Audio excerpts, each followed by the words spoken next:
بسم اللہ الرحمن الرحیم۔ السلام علیکم ورحمۃ اللہ وبرکاتہ۔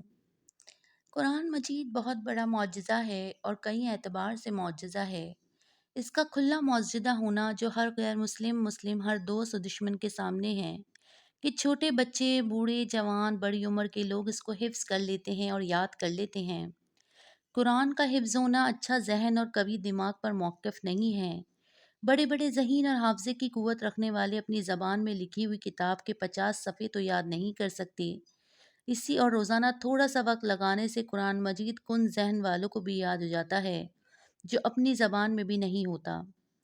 جب تک اللہ تعالیٰ کو منظور ہے قرآن دنیا میں رہے، اس کے حفظ کرانے والے بھی رہیں گے۔ ہمیں چاہیے کہ قرآن کی طرف بڑھیں تاکہ اس کی برکتوں سے مالا مال ہوں اور اپنی اولاد کو بھی قرآن مجید حفظ کرانے کی تبلیغ اور کوشش کریں۔ حضرت علی مرتضیٰ رضی اللہ تعالیٰ عنہ سے روایت ہے کہ حضور اکرم صلی اللہ علیہ وسلم نے ارشاد فرمایا، جس شخص نے قرآن مجید پڑھا اور اس کو خوب یاد کر لیا اور اس کے حلال کو حلال رکھا اور اس کے حرام کو حرام رکھا تو اللہ تعالیٰ اس کو جنت میں داخل کر دیں گے اور اس کے گھر والوں میں سے 10 ایسے لوگوں کے بارے میں اس کی سفارش قبول فرمائیں گے جن کے لیے دوزخ میں جانا واجب ہو چکا ہے۔ سبحان اللہ۔ حلال حرام کا مطلب ہے کہ جو چیز قرآن مجید میں حلال کی ہے اس کو حلال سمجھنا اور جو چیز حرام کی ہے اس کو حرام جاننا۔ حضرت معاذ سے رضی اللہ تعالیٰ عنہ سے روایت ہے کہ حضور اکرم صلی اللہ علیہ وسلم نے ارشاد فرمایا، جس نے قرآن پڑھا اس پر عمل کیا، قیامت کے دن اللہ تعالیٰ اس کے والدین کو ایسا تاج پہنائیں گے جس کی روشنی آفتاب کی روشنی سے بہتر ہوگی، جبکہ آفتاب دنیا کے گھروں میں ہوں۔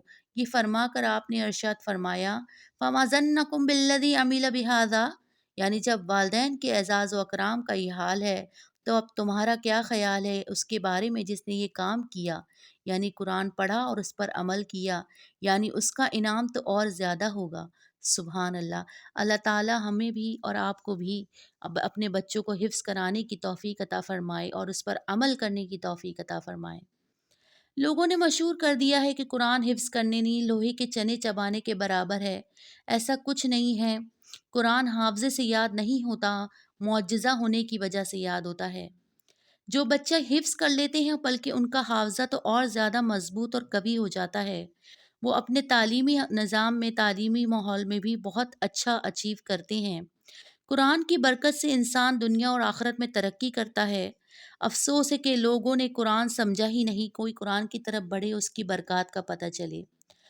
بہت سے لوگوں نے کہا کہ طوطے کی طرح ڈالنے سے کیا فائدہ، ہر حرف پہ بھی تو 10 نیکیاں ہیں اور آخرت میں ماں باپ کو تاج پہنایا جاتا ہے، اور قرآن پڑھنے والوں کو اپنے گھر والوں کی سفارش کر کے دوزخ سے بچاؤ دینا بھی فائدے میں شمار ہوتا ہے۔